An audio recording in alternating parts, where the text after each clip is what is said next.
Well, as they said, I come from Serbia, and all of you know that Serbia was part of a much bigger country, Yugoslavia. I was born in Yugoslavia, and I think that the experience of Yugoslavia and the country was torn apart in a war.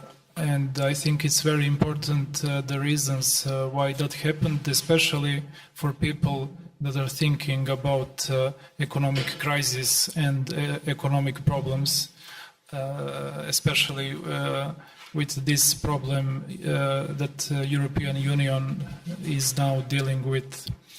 So, as you know, Yugoslavia was made of 6 republics: Serbia, Croatia, Bosnia, Montenegro, Macedonia, and Slovenia. And it was ruled by Communist Party after the Second World War, and it was one-party system. So the only political party that existed in Yugoslavia was the ruling party, Communist Party. And at the beginning, they just wanted to copy the Soviet model. They were completely under control of Soviet Communist Party. But in 1948, they enter into conflict with Soviet Union Communist Party, and they wanted to cancel the relationship with them, because they thought that Soviet Union is controlling too much Yugoslavia, and they wanted to create some kind of socialism, way to socialism on their own way, so they started to criticize Soviet Union system, especially bureaucracy in that system, and they wanted to make some kind of qualitative distinction, qualitative difference against the Soviet Union system, and they introduced 2 new important elements of society. They introduced self-management. Self-management is kind of concept where workers are controlling their own factories, and social ownership is the second. So you have a state ownership, but at the same time, social ownership is some property built by means of people, citizens or workers, and these were very interesting concepts. They were probably taken from theory of democratic left, maybe anarchism, and introduced into the system to make this distinction against Soviet Union system. And because Communist Party actually didn't want to give up on power, to give power to workers in reality. So that self-management system was actually controlled by party. Final words in all major decisions were on members of Communist Party. So workers had some kind of councils, and they were reaching many decisions about the future of the factory and how the factory will be managed, but actually final word was always on members of Communist Party. It was very, very centralized system and very much controlled. So during the 1968, there was this concept that workers should take them seriously. If you gave us self-management, then we'll take you seriously and act by principles of self-management. So the main demand during this student protest in 1968 is to have real self-management, to have real self-management and not just image of self-management. And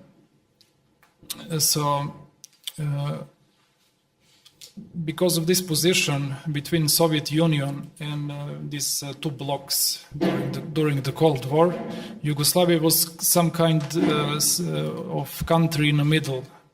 Yugoslavia tried to have this third way with independent countries, but actually Yugoslavia was receiving help from Western countries and United States, especially because of this conflict with Soviet Union. So Yugoslavia was in debt to IMF. I actually don't know the real amount, but it can be easily found on the internet. And there was a conflict in these 6 republics that were inside of Yugoslavia. Who is going to pay the debt? Who is going to pay the debt? Because there was also conflict between developed parts of Yugoslavia and undeveloped parts. And when there was this huge debate about who is going to pay the debt, then all this traditional ethnic hatred that was pushed aside during the communist period emerged. You know, many elements, many people, many these old structures in society started to use this traditional hatred amongst nations. They were talking about what happened in Second World War, who was fighting who, and so on. So this dilemma, who is going to pay the debt, ended in civil war between these nations. This is something probably similar. You probably know the situation in the European Union much better than me, but as I can see this situation about Greece and their debt and this some kind of media stereotypes about lazy Greeks and these big countries or what they are using.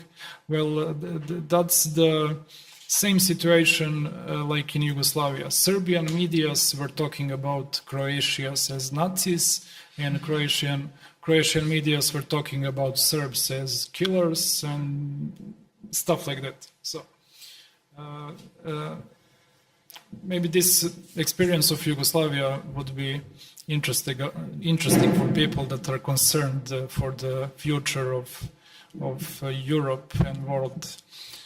And let me just finish with this self-management. So, because Yugoslavia fell apart, it was easier for this globalistic process and multinational corporations to implement neoliberal project. You know, all of these socially owned factories and enterprises that were made by workers themselves were completely privatized. So you had before you had this inclusive economy to employ as much people as possible, and after the privatization, you just had many layoffs and forcing company into bankruptcy and just to make a profit of the companies and not to employ as many people as possible. That was the idea of the economy before. So this privatization process was actually the central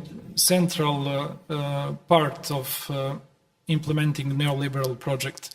So you had this Serbian economy, for example, Serbian economy survived international sanctions during the 1990s, and it survived a 3-month NATO bombing campaign. You know, NATO actually didn't bomb only military goals. It bombed also hospitals, refugees,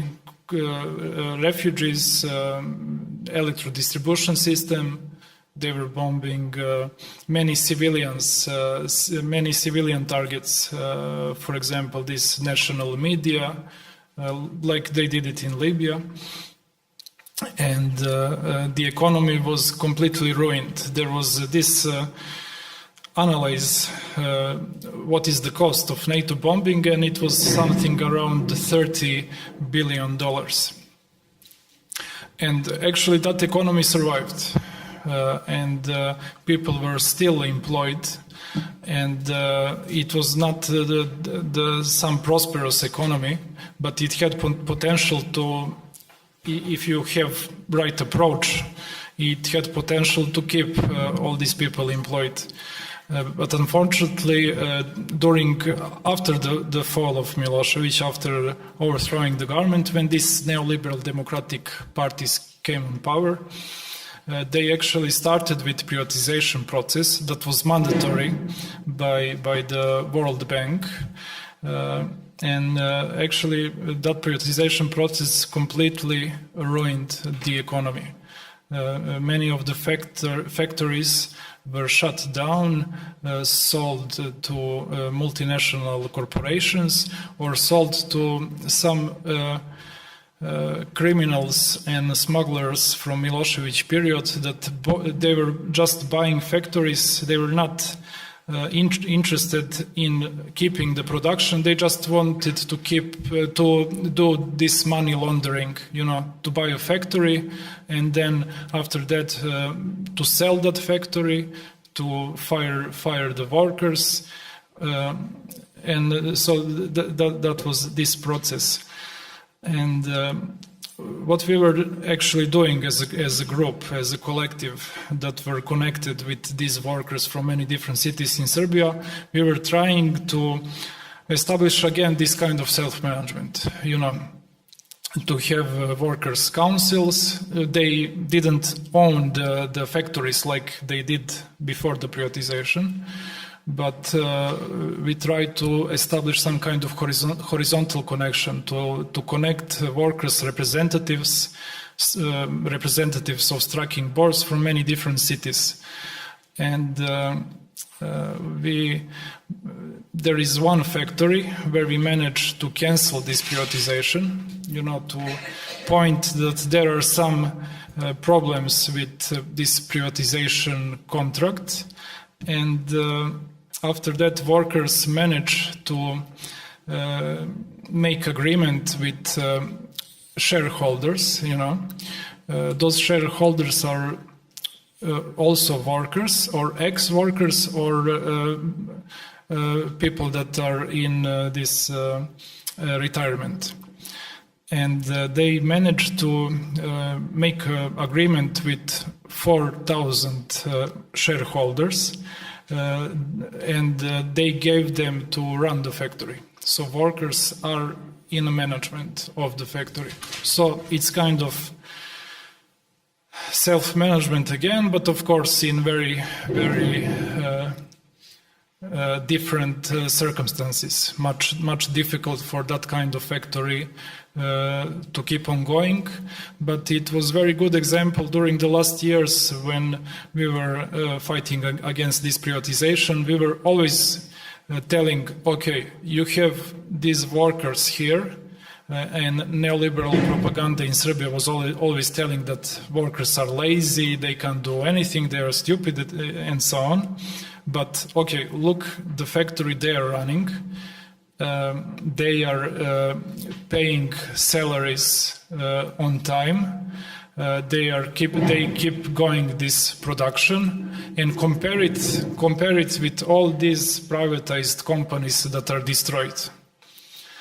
And so in many Serbian cities, these worker struggles were very serious, very radical, because privatization process destroyed most of the factories in the cities, in those small towns, and people couldn't find any job.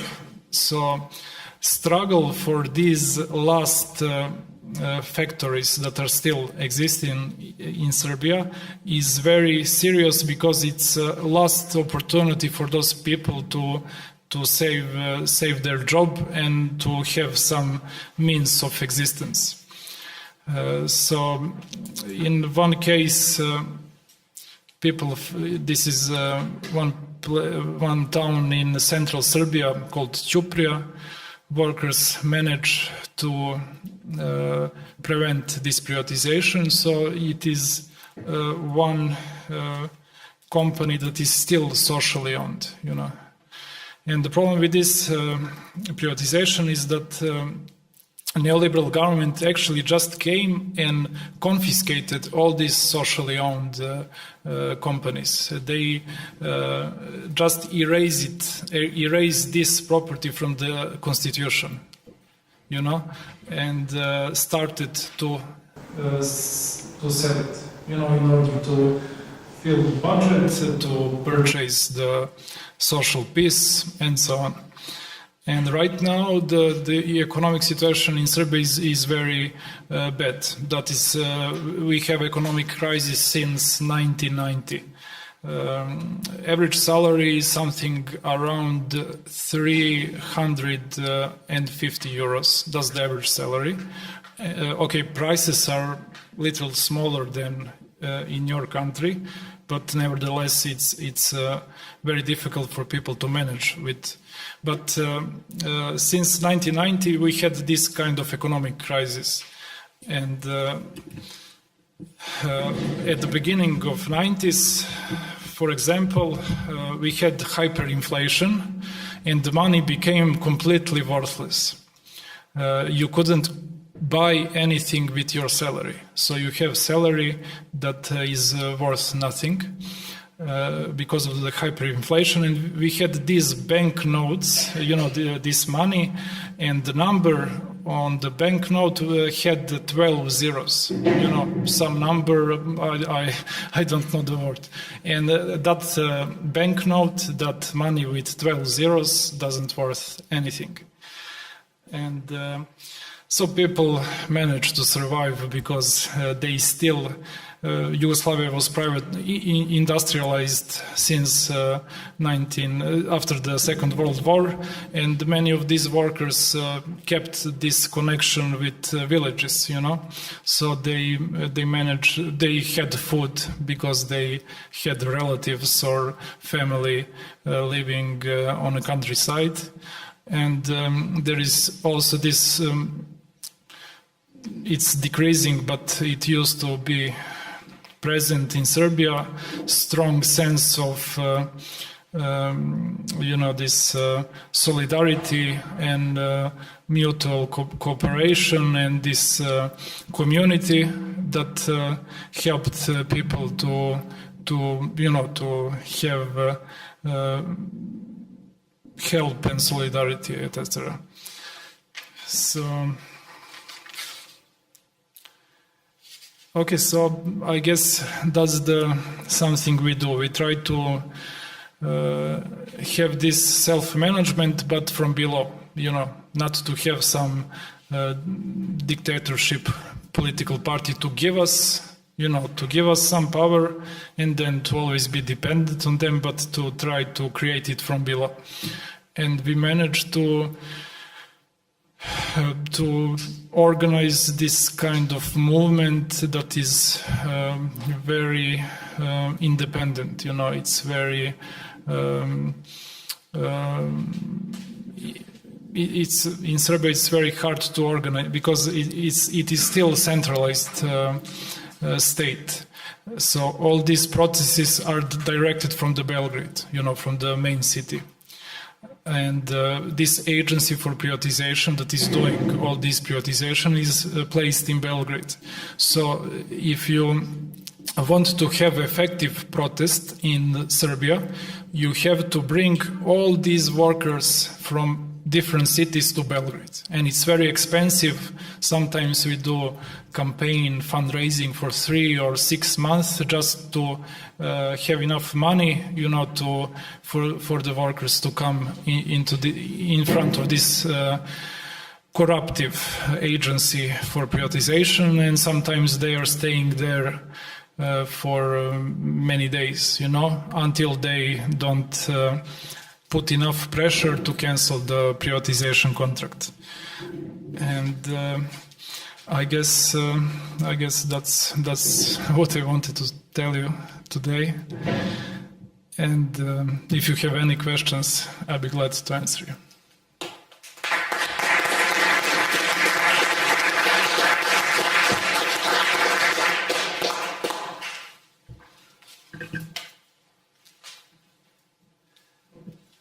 Bitte. I have 2 questions. How many political parties do you have in Serbia now, right now? And the other question is, who were the owners before the war of these factories? Excuse me? And who were the owners before the war of these factories? And, Okay. And who, Okay. And who are the owners now? Well, there are many political parties. There are many political parties, but all of them, or almost all of them, are financed by these tycoons from Milosevic period. They are completely in control of these political activities, political parties. They are giving them money. And these political campaigns are very expensive, and to register a political party you need 10,000 signatures, and you need to pay to be registered. So all these political parties are dependent on these tycoons that are most profiting from the privatization. And second question, who was the owner of these companies before the war? Well, some of those factories were built after the World War, and those that existed before the Second World War were nationalized. Nationalized because it's the political Communist Party. Big land estates were also nationalized, and there was this maximum how many hectares you can have, as it was 10 hectares, like the maximum. So it was the political Communist Party, like in other countries. Are there any other questions so far? Yes, please. Maybe you could explain for us a little bit more in detail. Maybe a little bit more details on the things happened within the few weeks when this hyperinflation started. So I heard that, maybe it's wrong, maybe it's right, I don't know. I heard that there was, because it was a biforked system, so Slovenia, Croatia did a lot of capitalist trade with Western Europe, and Serbia and other parts did a lot of exchanging goods trade with the Comecon, and therefore it was a long quarrel starting with the 80s, if I'm right, about who is paying of these federal national states as the parts of the Yugoslavian Federation on things like having a big motorway or train tracks and other infrastructure, which had been needed for whole Yugoslavia, but there was quarrel who pays it, the ones who have the Western money, what is good for the markets, or the one who have petrol and gas coming directly from Russian or this time Soviet state. Yes. Is this right, or is this just a rumor? Well, it's very difficult to explain these economic conflicts, because there was this obligation from the developed republics to pay this solidarity fund, solidarity with undeveloped parts. And undeveloped parts, mostly Kosovo, it's very undeveloped part. So these developed countries were obligated to pay for the development of undeveloped parts. And that was also one conflict, why to pay for the and of course the reason for paying is because it's the socialism to be equal.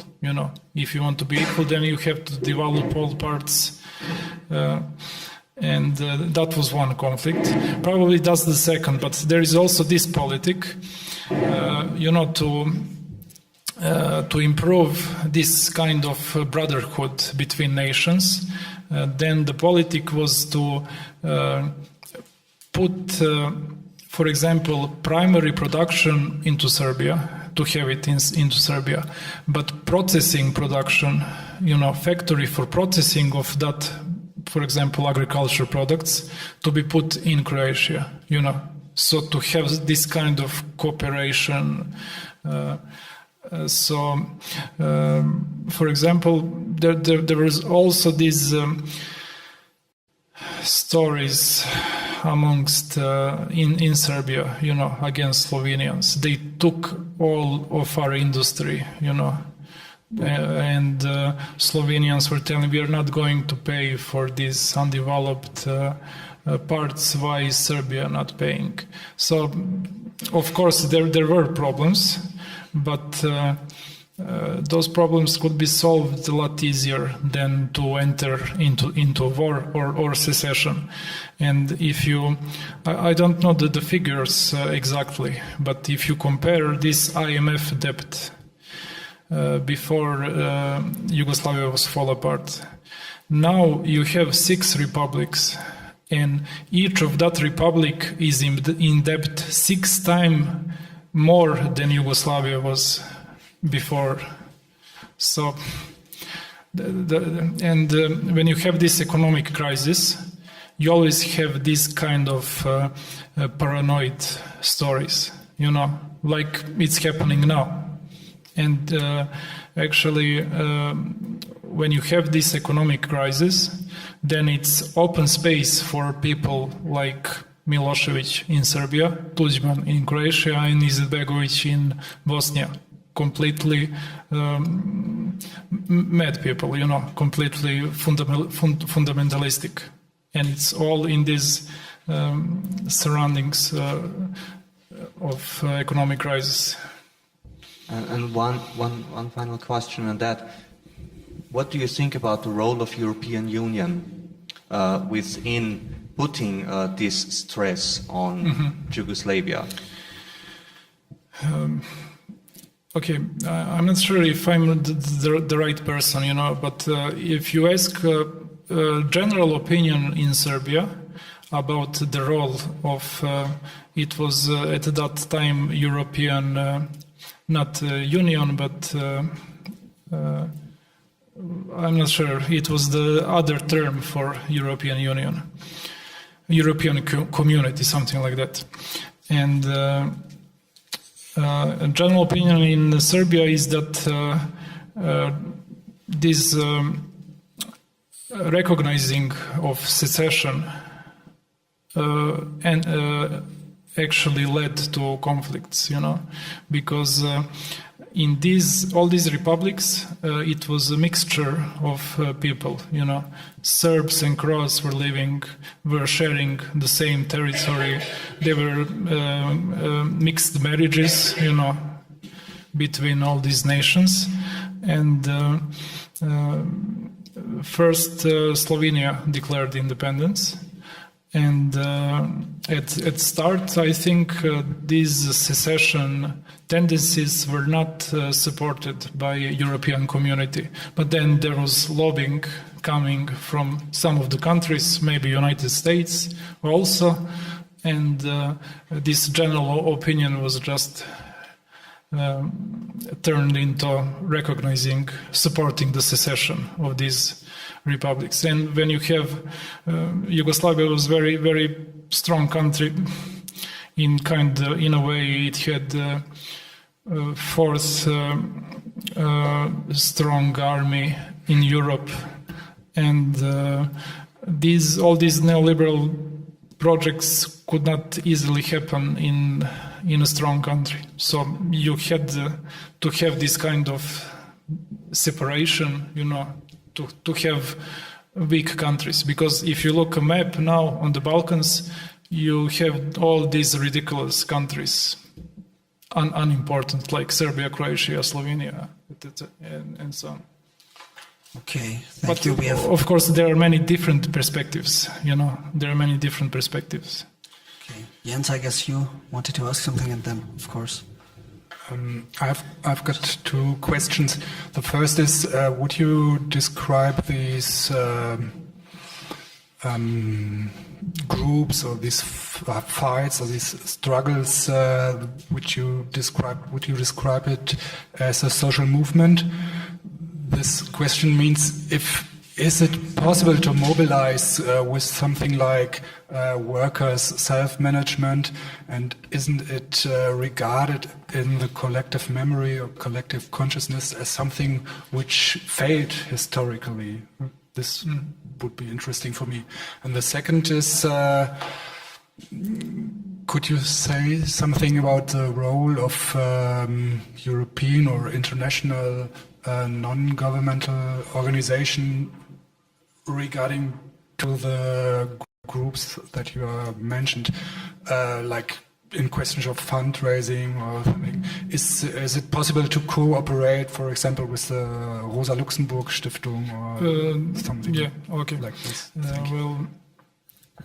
Can you remind me about the first question? It's how is it possible to mobilize? Okay. Yes, I remember. Thank you. Management, Yeah. or could you talk about? Actually, we don't use term self-management anymore. Because during the 90s, this anti-communist propaganda from these nationalistic people from different countries was so strong, that people actually don't refer to memories from before. If you ask them, they will mostly say, "Yeah, we lived better at that period." But self-management as a term doesn't have that kind of mobilizing power, so we don't use it. I was just using it here to explain, the situation, the background, but and the second question about cooperation with European non-government organization. Well, yeah, Rosa Luxemburg. There is since 2009 or 2010 there is an office in Belgrade, and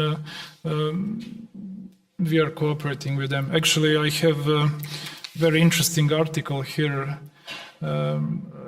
It was written by president of Belgrade's office of Rosa Luxemburg. It's about workers' self-management in Yugoslavia. You can find it on the internet. His name is Boris Kanclater, and it's very interesting explanation, especially from people abroad. Very, good explanation of self-management and something like that. Yeah, so there is office, and we are cooperating with them, but about European organization, well, it's most of the foundations from Europe actually support this neoliberal project, and especially in Serbia, they were giving so much money to the organizations that were fighting Milosevic, okay, but also for implementing this neoliberal project, which is not okay. Yeah. Okay, we got one more question and another one then back. No, firstly here, sorry. Okay. My first question is concerning this connection you made between the present crisis concerning Greece and other countries in Europe, and the tearing apart of Yugoslavia. Because I mean, I just yesterday read a report of the Swiss bank UBS, which said, well, when a currency union falls apart, civil war is always a danger, or at least one kind of foreign regime. This could be if you draw this parallel more in detail, would be interesting. And the second connection is, how do you see the perspective of struggle in Yugoslavia? And what I also find interesting is, how do you see the perspective also in Austria? Because what is an interesting feature of Austria, that through all the migrants we have imported a lot of knowledge about worker self-management, because all, I mean, in a lot of kinds of types of industry, workforce is ex-Yugoslavian workforce is a big part in Austria, and these people have this experiences what it can mean that you rule your own factory. And how do you see this connection and this perspective?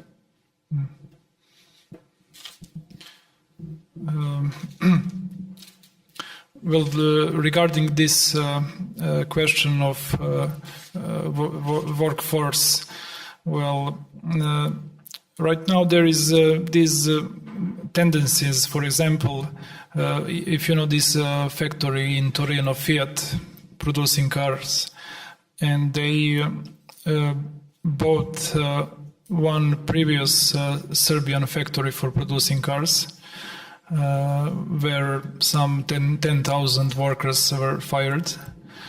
And right now Fiat is blackmailing their workers in Italy, telling them, if you don't be submissive, if you don't obey the orders, then we'll move the production to Serbia. And in Serbia there are these so-called free zones. It's like a green field. It is places for greenfield investments, you know, for foreigners to come into the country and to create a factory. And in these free zones, there is a minimal pay, and there are workers' unions are forbidden, and you don't have any rights. And all of these companies are coming because of cheap labor, you know. And there is also this problem with Roma people that were they first left Kosovo after the NATO bombing. They left Kosovo and they were looking for exile in European countries. And I think until 2007, European countries were providing them shelter. And then they demand from Serbia to accept those Roma people if Serbia wants to have this white Schengen, you know, so Serbs could travel without visas.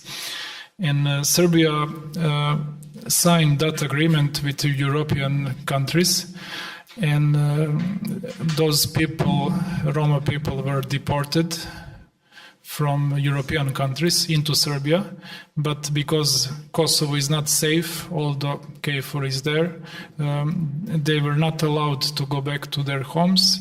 They were, almost all of them were put in some kind of slums, you know. They are living under the bridge in these cartons and not cartons, in these like paper houses, you know.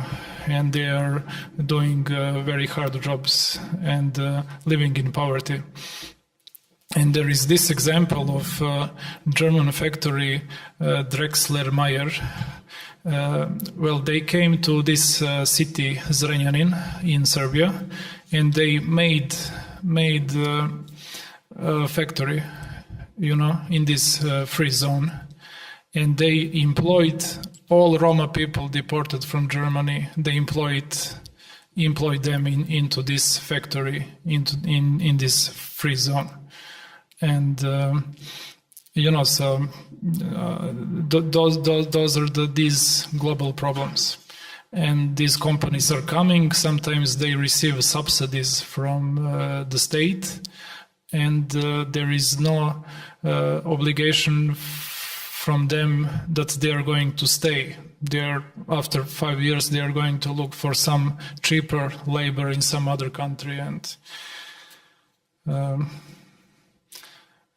sorry, can you remind me about the waking up process? This parallel of waking up. This parallel of Yugoslavia waking up, and now the process, the debt process in the European Union is parallel. Yes. Well, I heard these statements that were about Greece. If you have a referendum in your country, then we'll kick you out for 10 years out of European Union, and you're risking a conflict in Europe.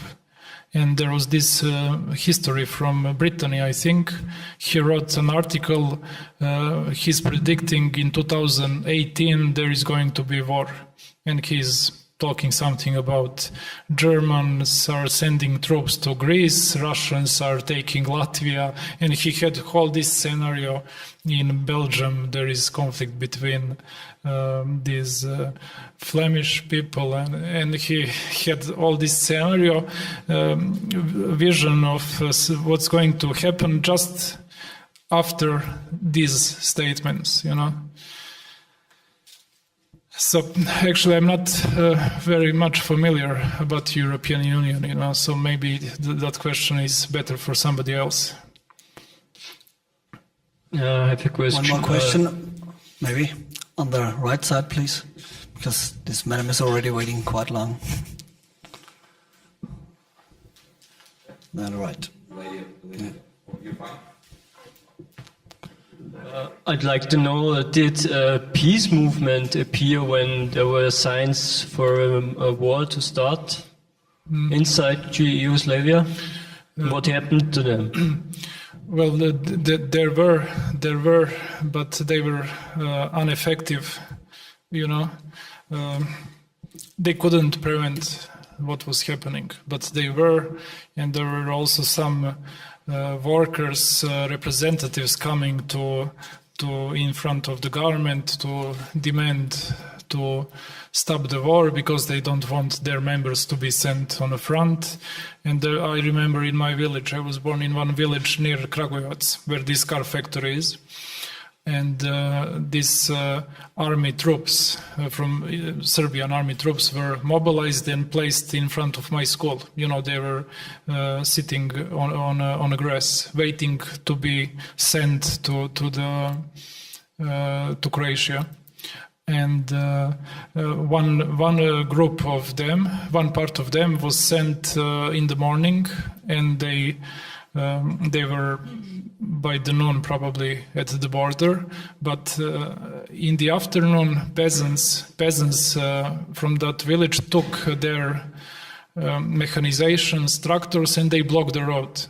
They blocked the road, and they said, we don't want our kids to be sent to war.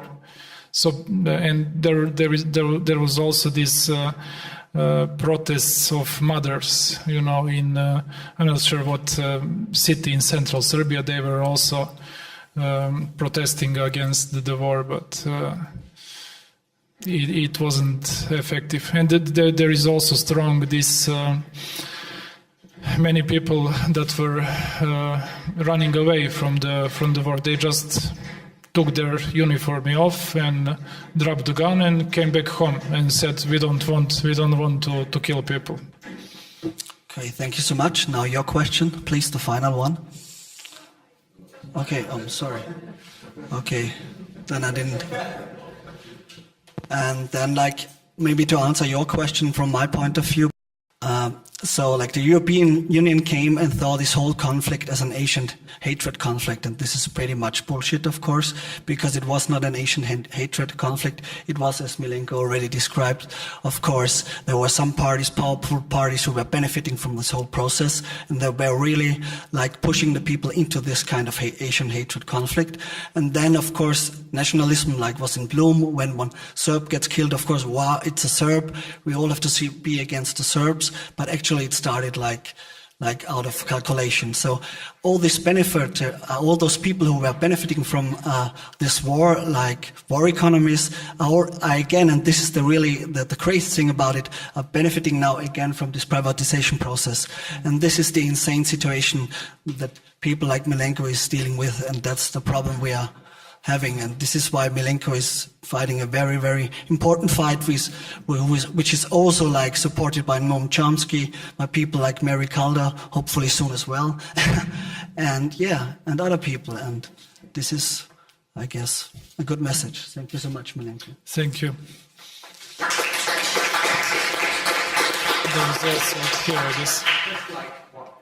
I'd just like to amend one thing.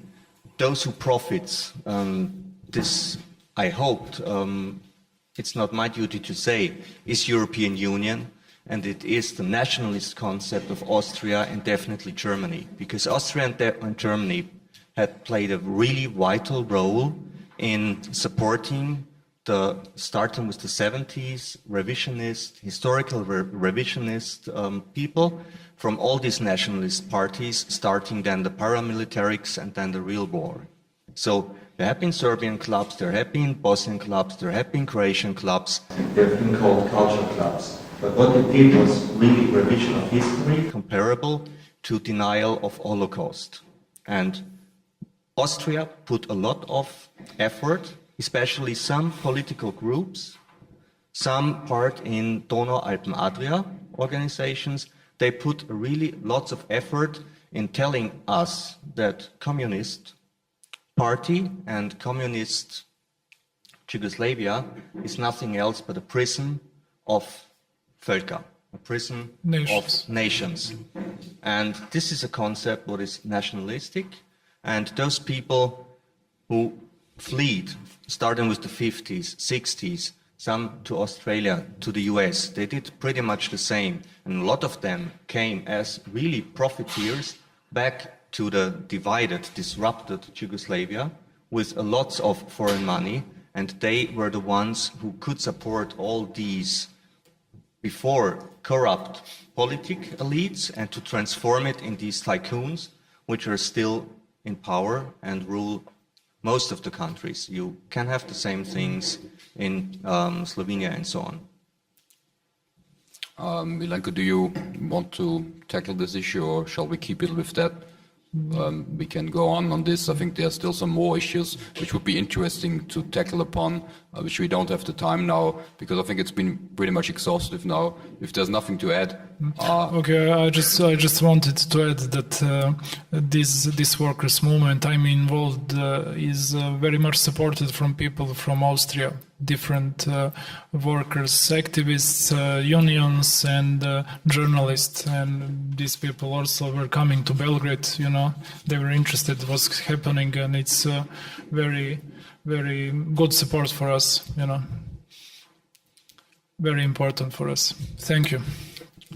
Thank you very much again, Milenko.